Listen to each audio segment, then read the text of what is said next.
ভাসছে উত্তরবঙ্গের একাংশ। রাজ্যের পশ্চিমাঞ্চলের জেলা পুরুলিয়ায় ঠিক তার উল্টো চিত্র। বৃষ্টির ছিটে ফোঁটাও নেই, ধান ক্ষেতের লাঙল করা মাটি শুকিয়ে গেছে। আমন ধানের বীজ রোপণ করেছেন চাষিরা, কিন্তু কবে বৃষ্টি হবে, কবে অঙ্কুরিত হবে আমন বীজ, অপেক্ষায় কৃষকরা। রীতি মেনে রোহিণ পুজো 13ই জ্যৈষ্ঠী ধানের বীজ জমিতে ছড়িয়েছিলেন আমন চাষিরা। কথিত আছে রোহিণের দিন বৃষ্টি হলে চাষের জন্য শুভ। কথিত আছে রোহিণ পুজোয় বীজ বপন করা এবং সেদিন যদি বৃষ্টি হয় তাহলে তা হয় চাষের কাজের শুভ। কিন্তু রোহিণের দিন তো দূর কথা, তার পরের দিন থেকে আর এক ফোঁটা বৃষ্টি নেই জেলায়। না, রোহিণের দিনে এখনো হয়তো আষাঢ় ঢুকে গেল, আজ বলছি আষাঢ়ের পয়লা বটে।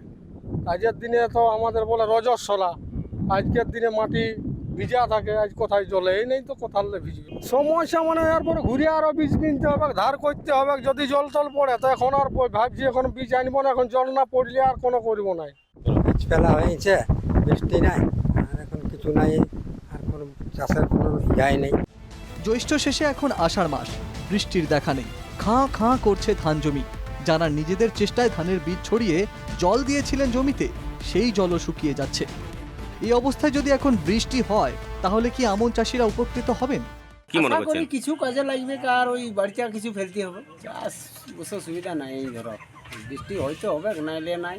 যেগুলা চারা দেওয়া ছিল ওই শেষ রহিনে জ্যৈষ্ঠ 20-21 সে চারাগুলো ধরুন চাপ হয়ে কিছু বাইরে আনছে, ওগুলো প্রায় হলুদ কালার হয়ে গেছে।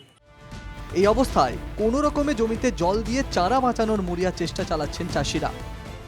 তাই চাষিদের একটাই প্রশ্ন, এবার এই জেলায় আমন ধানের চাষ হবে তো? সেই প্রশ্নই ঘুরপাক খাচ্ছে শাল পলাশ পিয়ালের এই জেলায়। পুরুলিয়া থেকে বুদ্ধদেব পাত্রের রিপোর্ট, NK TV বাংলা।